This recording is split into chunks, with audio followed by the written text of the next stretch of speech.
What's up everyone, I'm CallumOnToast, and in today's video we have part 2 of the Great League Battle of Spice featuring 12 more insanely spicy battles. Now I want to mention every single submission that I was able to view and download was featured across the two videos because in my opinion, every single one of you brought the spice worthy of being featured. So if you don't see your battle in this video or in yesterday's video, it's because unfortunately I was not able to view your submission, and really you've only got yourself to blame for that, as I did give a heads up about it yesterday. By the way, you can now vote for the spiciest team featured in yesterday's video by going to the community post tab on my channel, and you'll be able to vote for today's teams in tomorrow's community tab. But anyways, with that being said, let's just get into the question of the day. What does the word spice mean to you in the context of Pokemon Go PvP? Of course, I've been hosting the Battle of Spice for many years, and of course you guys have been voting for your spiciest team featured in every single video. However, there is not a set in stone definition for spice in the context of the Go Battle League. So what does it actually mean to you? Let me know in the comment section down below. And with that being said, let's get into the battles now. Alright, so go into the first battle, leading with an XL level 50 Swirlix into Ferret. This is actually a fairly decent matchup for us, resisting the Sucker Punch damage. The opponent safe swaps into Shadow Pidgeot, and we respond with an XL Frigibax. Now, unfortunately, this Frigibax is not fully XL'd. I believe it's level 45.5, but we're still able to tank the Feather Dance, go for Icy Wind, but unfortunately, that barely does not get the KO there. I think if we were level 50, we could have flipped that matchup, but the opponent comes in with a Gastrodon. We're going straight for Energy Ball, but unfortunately, Swirlix losing CMP. Body Slam doesn't do that much damage, and does the opponent know about the Energy Ball coverage here? Unfortunately, they do end up shielding there, and Tackle not going to generate energy particularly fast, so at this point, we're actually just going to let the Swirlix go down. Body Slam gets the KO. Now we've got two shields and an XL Machop. The opponent swaps back into Ferret, and that is perfectly fine with us. We can go straight for Break Break here. Break Break, not going to do as much damage as a Cross Chop, but it does drop the defense, which means now we can safely shield up the Swift and potentially go for a full Karate Chop farm down, and we get that perfect farm down there. Now firing off another Break Break. Again, Break Break not going to do quite as much damage as a Cross Chop, but it drops the defense, and now this should be game over. Machop already at another Cross Chop here. Cross Chop grabs the final shield, and already at another Cross Chop, and Cross Chop with that defense drop will be enough to take out the Gastrodon, and we're able to take that game. Into next battle, we got a triple Shadow Legendary team, all from the Sinnoh region. And speaking of the Sinnoh region, we're also seeing a Cresselia, which is also from that region. So very interesting to see. We're going to go straight for a Magma Storm, doing big damage. We can completely resist everything they can possibly throw here. So get a no shield, they go for a Moonblast. And unfortunately, they do drop our attack, which is a bit unfortunate. But we should still get the KO from this range. Magma Storm actually does not get the KO, but we get the Fire Spin farm down before they swap into a Caracosta. So we're swapping into Dialga. Shadow Dialga, only single moved, but I believe the Palkia is going to be double moved in the back. Weather Ball does not get the KO, but unfortunately we do not live the Powder Snow damage to reach the Iron Head there, which is a bit unfortunate, but we can shield this up with our Heat Maw. The opponent going to come back in with the Caracosta, and we're going straight for Earth Power, of course. Magma Storm double resisted, but the opponent no shields, not expecting the Earth Power, and we get the KO. Into next battle, we've got a triple crown theme team here with, of course, Slowking in the Galarian form, and then Shiny Nidoking and Nidoqueen with their recent costume crowns here in the Go Battle League. We're going to go for a Surf up against the Drapion, and we drop their attack. Sorry, that is a Scald, not a Surf. Of course, Surf does not have the ability to drop their attack. They fire off the Crunch this time around. They do not bait. We're going to swap into Nidoqueen, and the opponent swaps out immediately into Azumarill, and this is perfectly fine with us. We can go straight for Poison Fang. Poison Fang grabs a shield from the opponent, and of course, it drops the defense. So at this point, we're definitely going to match shields here as they go for an Ice Beam. We're then going to go for the Poison Fang, throwing on good timing after 4 Poison Jabs, and Poison Fang, number 2, going to be no shielded, and it allows us the perfect farm down there, coming up with a bit of residual energy. They come back in with the Shadow Drapion, and we can outpace them to another Poison Fang. Now, Poison Fang is resisted. They do no shield this. And at this point, we're just going to put our faith into our shiny Nidoking. Arctotail gets the KO. They swap into a Shadow Diggersby, and we're actually on double kick, so that is huge for us. We can go straight for the Earth Power here.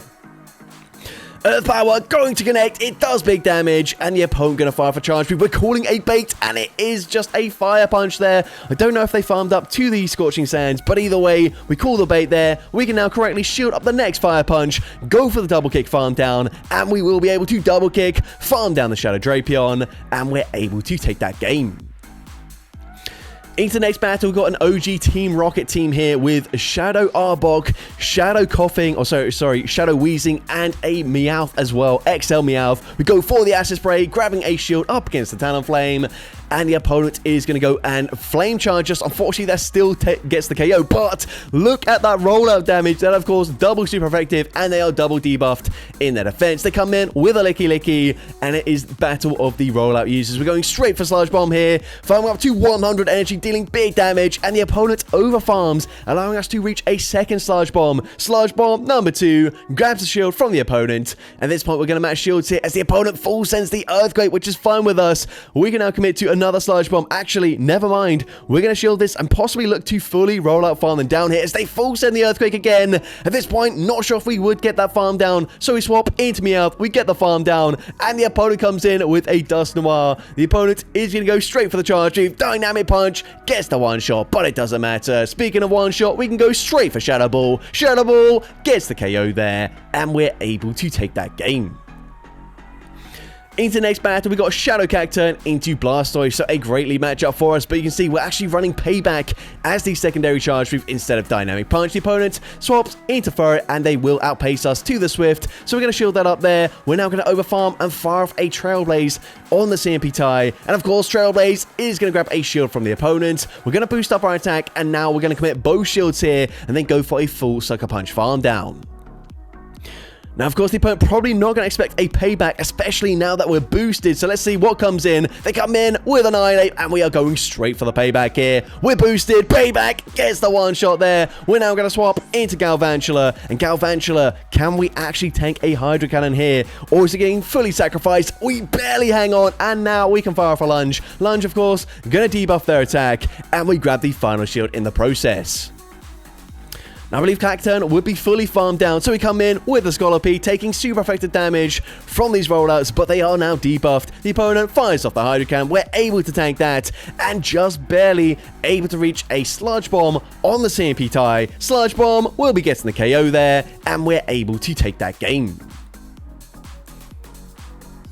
So going into the next battle, we're going to lead with an XL Rowlet into a Unova Stunfisk. So this is a great matchup for us. Of course, the electric type damage is going to be neutral here, but we're going to no shield anyways. The opponent is going for a Mud Bomb there, which makes literally 0 sense. And by the way, this battle is in the 2600 ELO range, so I don't understand why they just went for a triple resisted Mud Bomb into a Rowlet. But either way, we're going to take it. We're now going to swap into Satoddle, go straight for the Avalanche here, up against the Jumpluff, getting the KO there. They come back in with the Stunfisk, and we can fire off another Avalanche, throwing on CMP. Avalanche, gotta be no shielded. It does huge damage, and we can just safely no shield this. The opponent goes for another Mud Bomb there. They then swap into Primeape, and we can already reach a Body Slam, so throwing it straight away. Body Slam grabs the first shield. We can now swap back into the Rowlet, going straight for a Seed Bomb. Seed Bomb grabs the final shield from the opponent, and the opponent is going to fire off a charge move.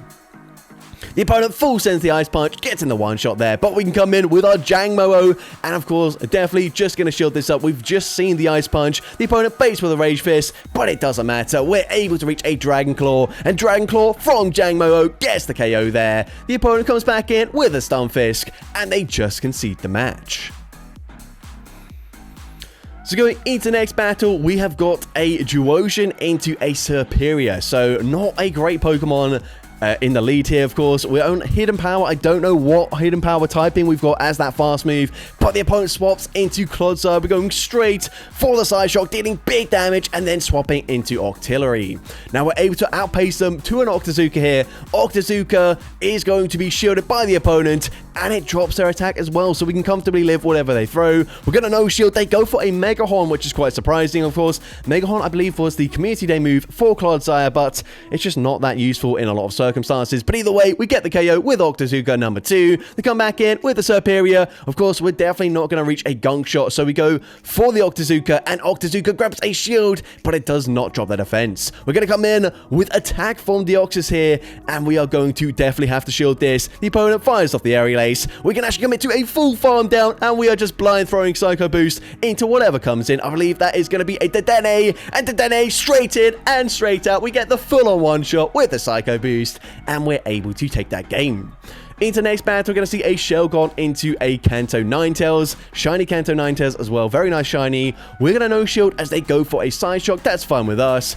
And we are now going to swap and catch the next move onto a Shundo Bagon. So the opponent goes for the Weather Ball. And by the way, this is a level 50 Bagon as well. We're on Ember as the fast move. So we can go for the Crunch here. And Crunch should be grabbing the final shield from the opponent. And it does exactly that. Sorry, the first shield from the opponent we did not throw with that Shelgon. However, they do Razor Leaf farm us down. We can come in with the Salamence. And we are going to shield at the last second. It is just a Leaf Blade there, but that's okay. Leaf Blade is double resisted. But they come in with a Charger Bug. So what we're going to do is CMP tie sack swap there, swapping out 2 turns early, going for 1 Dragon Breath, and then firing off the Flamethrower on CMP. Brilliant play there. The opponent fires off the Crunch. We can now come back in with the Salamence, and we are going to wait for the opponent to swap back into Ninetales. We farmed up 2 back-to-back flies, and this will certainly be game over. We can shield up the Weather Ball here. We're going to go for fly number 1, of course. This will be enough damage to take out the Ninetales, and then a second fly, easily enough damage from this range to be taken out the Charger Bug,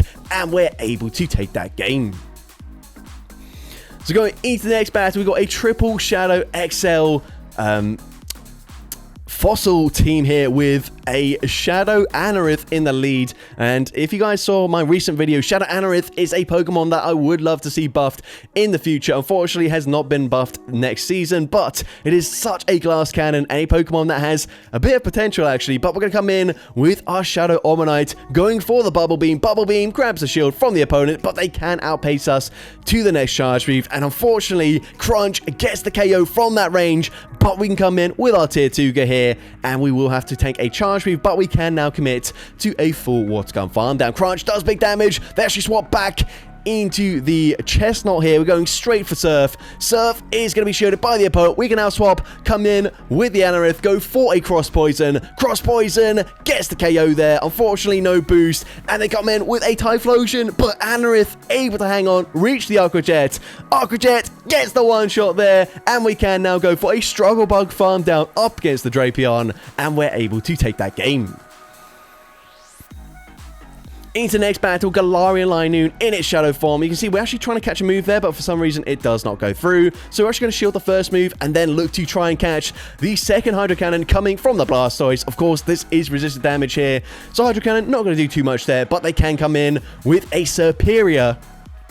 They will outpace us. This is going to be an Aerial Ace. Or actually, no, it's going to be a Leaf Tornado. It gets the KO there, but we've got so much energy. We're going straight for the Gunk Shot. Gunk Shot is not respected. It gets the one shot there. And now we can fire off a Dig. Of course, Dig not going to do much damage here, but they've just seen a Gunk Shot, and so they end up shielding. And now, again, able to catch a resisted Hydro Cannon onto our Shadow Slowpoke. And again, it's going to be another level 50 Pokemon here. We are going to shield up the next Hydro Cannon as the opponent is now going to eventually possibly swap out, but nope, never mind. We are going to reach a Side Shock here, throwing on good timing after 2 confusions, and the opponent does reach a last second Hydro Cannon, but we should tank this. The opponent then comes in with a Talonflame and Shadow Slowpoke, able to commit to the Water Pulse. Water Pulse gets the KO there. We're going to swap into our Linoon, force the opponent to throw a Charge Move here, and of course from this range, Hydro Cannon will get the KO, but we can come back in with the Slowpoke, get the Confusion farm down, and we're able to take that game. Now going into the final 2 battles, and actually we've got the exact same theme team in both battles, leading with Pawniard and running the full Pawniard evolution line with King Gambit as that third and final pick here. But either way, we are going to see a Linoon coming in. Of course, they're going to throw a Swift that is resisted damage, so we're now going to bank some energy on our Pawniard, swapping into our Bisharp. The opponent fires off another Swift there, able to tank it very comfortably, but at this point we are getting fairly low. We're still going to no-shield this. We're going to continue to overfarm here, farming up to over 100 energy. I think that is probably a mistake there, but either way, X-Scissor gets the KO there. They come in with a Tinkaton, but unfortunately not reaching the Focus Blast, and X-Scissor is double resisted there. That is definitely a shame, but we can swap back into our Pawniard, go straight for Iron Head. That is going to be neutral damage there up against the Steel and Fairy typing. We're going to no-shield this. Bulldoze will get the KO there, and now it's all up to King Gambit. Now we come in with the King Gambit, of course. We are going to be on Snarl, so unfortunately hitting for resisted fast move damage, tanking the Bulldoze there, actually fairly comfortably, of course. Bulldoze, not a great move anyway, so we should be able to tank that, but either way, we're going to go and grab a shield there with the foul play, then swapping into Bishop, catching the charge move. Now they swap back into their Malamar, and of course, we are going to triple resist the sidewave damage. We go for foul play there. Foul play grabs the shield from the opponent.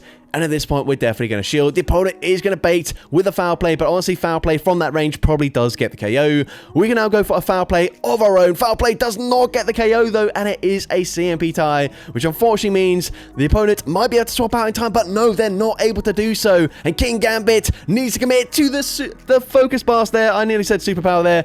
To the Focus Blast, and Focus Blast gets the KO, and we're able to take that game.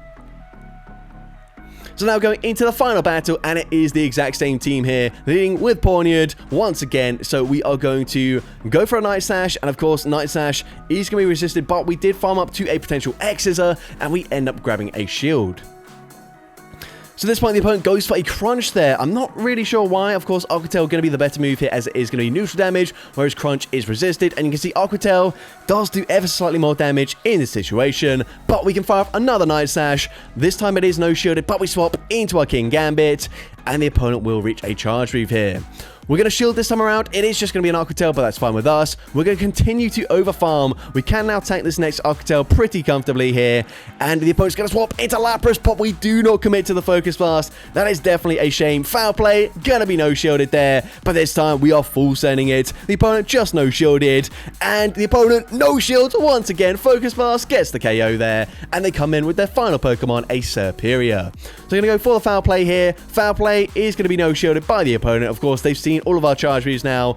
We are going to no shield this, and from this range, Frenzy Plant easily gets the KO there. We can come in with the Bishop, and of course, I think Frenzy Plant probably going to do more damage in this situation, but we shield and they bait with an Aerial Ace, but that's okay. They swap back into Shadow Drapion. We're firing off the X-Scissor. X-Scissor grabs the final shield, but we've got back-to-back already loaded, so X-Scissor number 2 coming out straight away, getting the KO there, and Bishop should be able to tank this. It is going to be a resisted charge move. They actually go for Aerial Ace for some reason, which I don't really understand, but either way, it's going to be game over as we can fire off the X-Scissor. X-Scissor gets the KO, and we're able to take that game.